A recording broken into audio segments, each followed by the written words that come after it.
சொக்கநாதன் பெற்றெடுத்த பிள்ளையாராம்.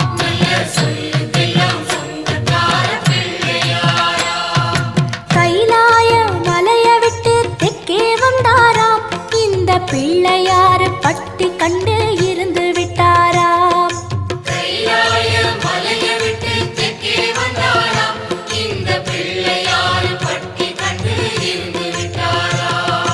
கணபதியார் வந்தாரம்மா, நம்ம உறவாக நின்னாரம்மா.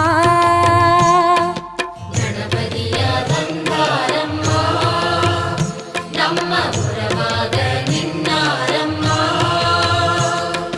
சொக்க